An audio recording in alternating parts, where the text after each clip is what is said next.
ఒక సినిమా గురించి హైప్ ఇచ్చేందుకు నిర్మాతలు చెప్పే మాటలు కొన్నిసార్లు ఆ సినిమా రిజల్ట్ మీద ఎఫెక్ట్ పడేలా చేస్తాయి. ఈ మధ్య కాలంలో సితారా నాగవంశి ఎక్కువ పబ్లిక్ లో కనిపిస్తున్నారు. లో బడ్జెట్, మీడియం బడ్జెట్, భారీ బడ్జెట్ ఇలా 3 కేటగిరీలో సినిమాలు చేస్తున్నారు నాగవంశి. సినిమాలు తీయటమే కాదు, మీడియా ముందు ఘాటు కామెంట్స్ కూడా చేస్తుంటారు నాగవంశి. అయితే ఈ మధ్య నాగవంశి తన సినిమాలకు బడ్జెట్ పెంచే క్రమంలో చేస్తున్న కామెంట్స్ కొన్ని మిస్ఫైర్ అవుతున్నాయి. దానివల్ల అతని జడ్జిమెంట్ గురి కూడా తప్పుతుంది. నాగవంశి లేటెస్ట్ రిలీజ్ కింగ్డమ్ సినిమాపై రిలీజ్ ముందు ఆయన ఒక రేంజ్ లో హైప్ ఇచ్చాడు. ఇది గౌతమ్ తిన్ననూరిస్ కేజీఎఫ్ అని, విజయ్ దేవరకొండ విధ్వంసం అని అన్నాడు. తీరా సినిమా చూస్తే కేజీఎఫ్ ఎక్కడా ఇదెక్కడా అనేలా ఉంది. సరే, కింగ్డమ్ విషయం పక్కన పెడితే లాస్ట్ ఇయర్ వచ్చిన సూపర్ స్టార్ మహేష్ గుంటూరు కారం సినిమాను కూడా అదొక మాస్ ఎంటర్టైనర్ అంటూ ఎక్కిచ్చాడు నాగవంశి. కట్ చేస్తే సినిమా ఒక క్లాస్ మూవీగా, మహేష్ రోల్ కాస్త మాస్ గా ఉన్న మదర్ సెంటిమెంట్ మూవీ అయ్యేసరికి మరోసారి నాగవంశి కంపారిజన్ మిస్ఫైర్ అయ్యింది. గుంటూరు కారం రిలీజ్ తర్వాత నాగవంశి ఒక ఇంటర్వ్యూలో బహుశా మాస్ ఎంటర్టైనర్ అని చెప్పకుండా ఉండాల్సిందే అని కూడా అన్నాడు. సో తన కంపారిజన్ తప్పని తను ఒప్పుకున్నాడు. ఇక ఎన్టీఆర్ దేవరా విషయంలో కూడా నాగవంశి కంపారిజన్స్ మిస్ఫైర్ అయ్యాయి.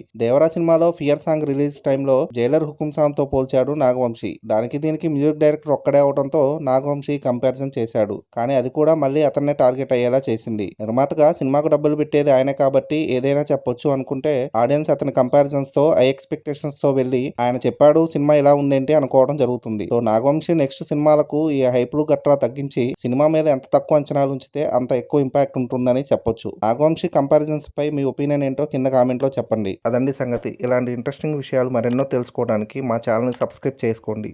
మా వీడియోస్కి లైక్ చేసి పక్కనే ఉన్న బెల్ ఐకాన్ క్లిక్ చేయడంతో మా వీడియోస్ మీకు నోటిఫికేషన్ రూపంలో వస్తాయి.